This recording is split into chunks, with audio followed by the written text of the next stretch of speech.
And I've said, as has been said by Dr.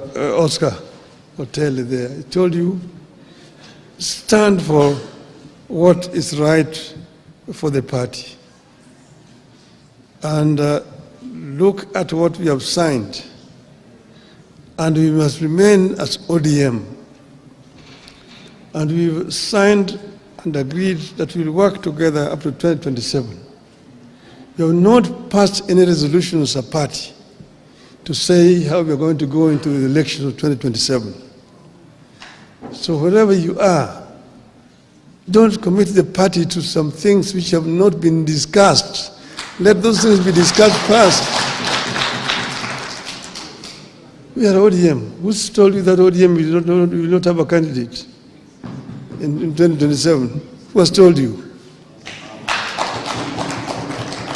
So first, think as ODM. We have a clear plan that we have negotiated and we have agreed on, and let us continue to implement that plan. Other decisions we'll take when the time comes. Finally, first, I want to thank Mbadi for bringing out some of the issues. Like he talked about selling some assets. Kenya Pipeline Corporation. The pipeline is underground from Mombasa to here. Even if you sell it, where is somebody taking it to? It remains very much an asset of Kia. It is just there on the ground. So somebody want to buy it, buy it. That is what Margaret Thatcher told Britons when the Arabs were coming with petrodollars to buy historical buildings in the UK. She said, even if they buy Buckingham Palace, where are they going to take it? It remains here. Your asset. It's an idle asset. Sell it so that we get money instead of going to borrow. Make money to invest instead of going to borrow here. I want to sell the shares of Safaricom. Why not? Why don't you sell the shares of Safaricom? It just remains here in the country. This is what my friend, the Indian Prime Minister, Mr. Narendra Modi, has done in India. When he invited me to go to Gujarat as chief minister then, I went as a chief guest to what is called a Vibrant Gujarat. And there were many people who had been invited from outside India. And I was in a panel discussion with some of the Indian conglomerates, the Tata, Ratan Tata, the Adani groups, and all this together. And we saw how many deals were being signed, people coming to invest in Gujarat. State of Gujarat is one of the states of India. The economy of Gujarat was growing at the rate of 13% per annum, compared to 5–6% of other states. Gujarat, you know, the population of Gujarat is 60 million people, bigger than Kenya. So I asked Modi, how did you manage to achieve this? He went into his bookshelf and brought me a piece of legislation.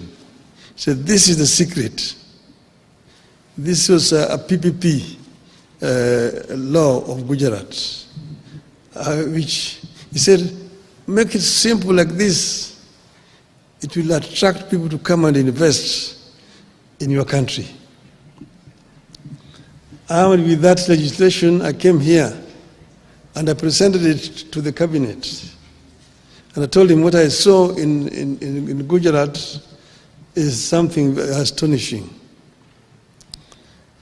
We approved the memo in the cabinet.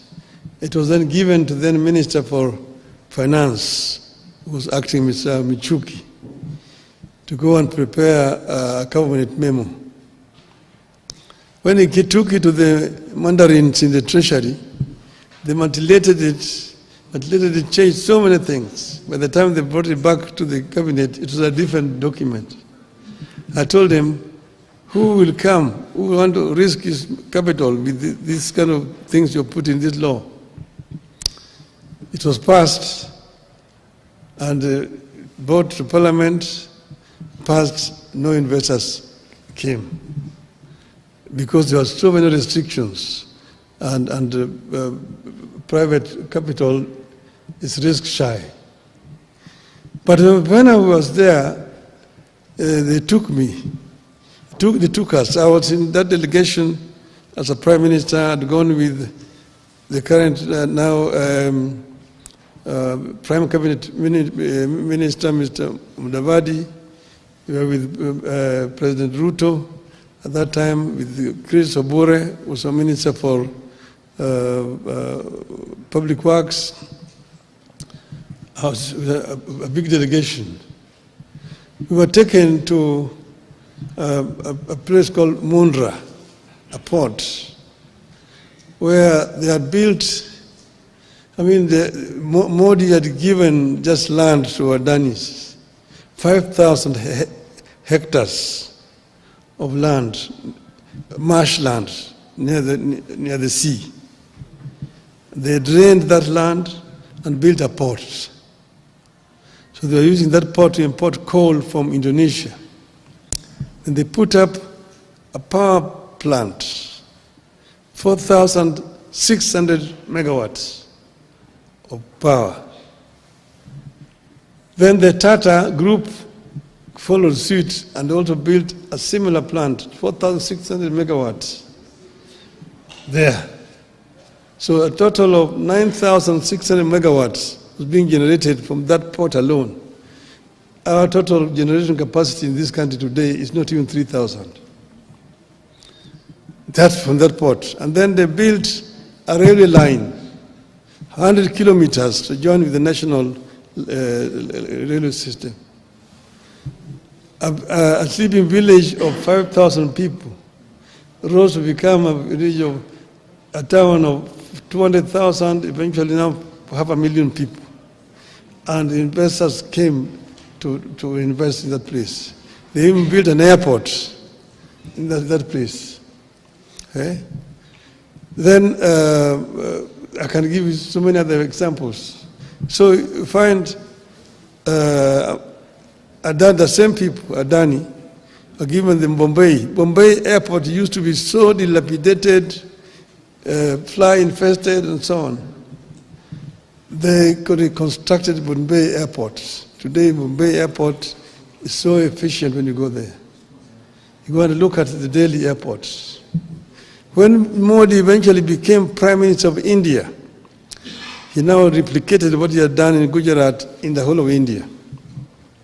Within the time that he has been the Prime Minister for 10 years, they have constructed 130,000 kilometers of railway line through PPP. They have, in almost every state in India has got 2 international airports in India. All this being done through PPPs. And that's why when Adani came here to want to do this airport, and too much noise was being made in Parliament for no reason at all. And they pulled out.